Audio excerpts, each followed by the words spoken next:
What is going on YouTube? Rich Houlihan back at you with our second video with just one more thing.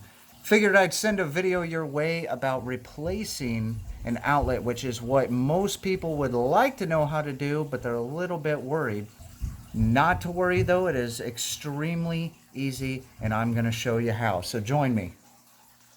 All right, here's what we're going to be working with today. The problem I have with this outlet, it's a little bit loose with the connectors on the inside. So what ends up happening every time I plug into this, the item, say a space heater that I've had in the living room down here, has been cutting in and out. So that is a safety hazard. I'm going to go ahead and get this outlet replaced. Very quick and easy. So there's a few steps we're going to do first. So if you join me, we're going to go ahead and head to the breaker box and we're going to get the breaker for this room turned off.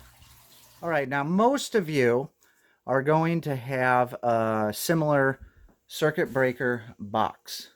It's pretty much all your power throughout the entire house is going to run through here. So if you ever have a power that goes out in a certain outlet, or possibly there's a surge throughout the home and power goes out in a certain room, 9 times out of 10 you're going to come to this box and you're going to open it up and you're going to see these breakers in here. Now if power has blown out in a certain room into the house, what you're going to find is this thing will just flip. Okay, it's a simple reset and you're good to go. But you always want to find out why that broke. If you have a faulty toaster, anything, dishwasher, anything can cause that to happen. What we're looking at is for the family room. So we keep everything labeled. It's a very, very good idea. You want to keep everything labeled throughout your entire home.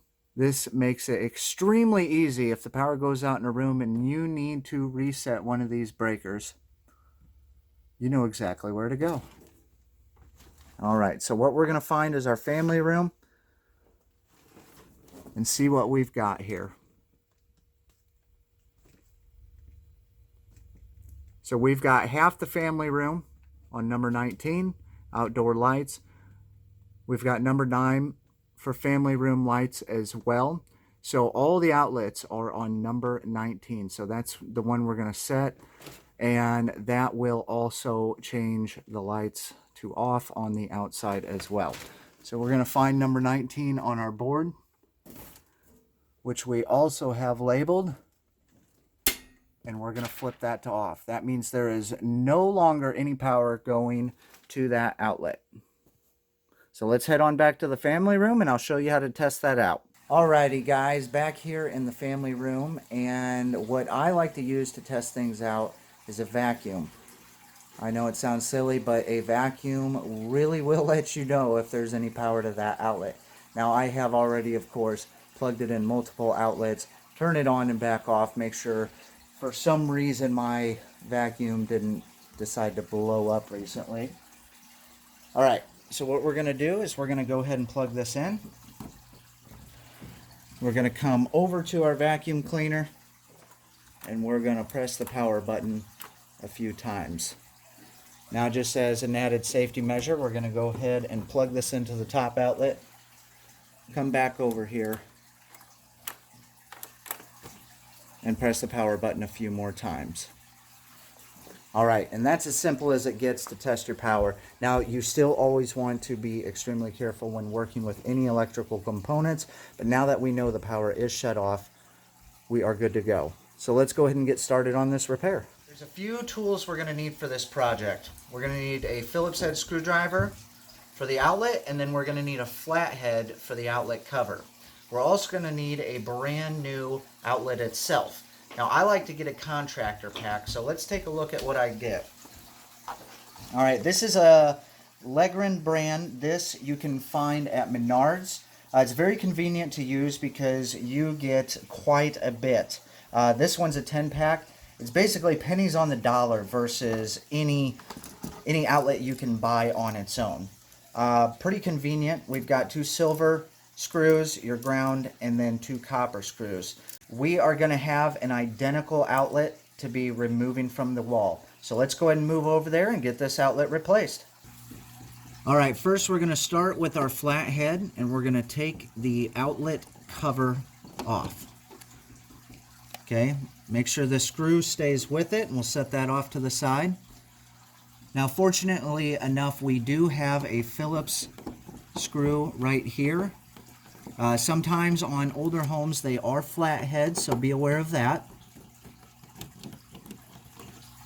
Okay, once that comes out, it's just simple. Make sure you can get room to work on the screws. Now these are Phillips as well.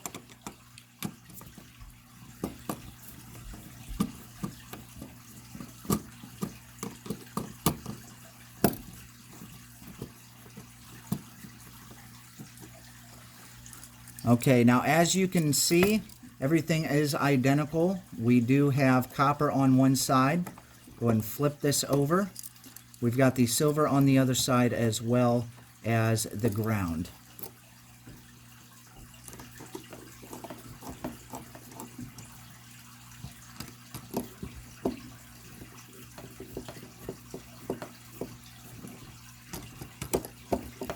Now you'll find that these screws do not come all the way out. You can if you force them, but there is a stopping point. Now, I like to keep all the wires separated, top and bottom and ground. Same thing, top and bottom. Now, all we have to simply do is the reverse order.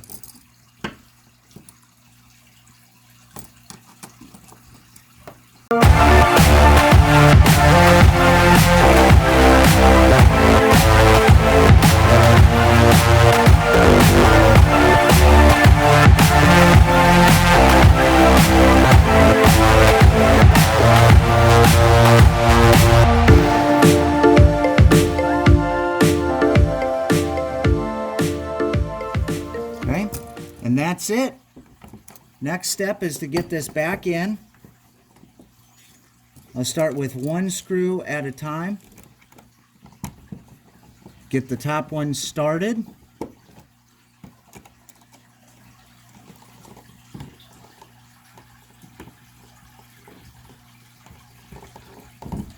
And then I will do the same for the bottom. Okay, now one thing you're going to want to keep in mind is where this is going to sit compared to the wood. As you can see, there is no backer on this side, so if I screw this all the way in, the outlet cover is not going to sit level. So you want to make sure this is perfectly straight. Tighten this up just enough so it sits level with this piece of wood. Last and final step is put your outlet cover back on. Okay, and you definitely do not want to over tighten the screw. I have a soft face plate that does flex, but a lot of them are a hard plastic, and if you over tighten, it will crack your faceplate cover. Okay, and that is it. We are back in the breaker room. So once again, number 19, we're going to come back down here to 19, and we are going to go ahead and flip the power back onto that outlet. So let's head on into the other room and test it out. Here is our handy dandy Shark professional vacuum. Who says you need a Dyson? All right, so first off, we got this bad boy plugged in. The outlet is nice and stable. And we have contact. Always want to check both. Once again, nice and stable, not moving around. And we have power once again. And there you have it, a very, very simple outlet repair. Alrighty guys, I want to thank you once again for joining me for just one more thing to knock off your list. Don't forget to click that like and subscribe button to see more videos just like this. Thank you guys so much, and we'll see you on the next one.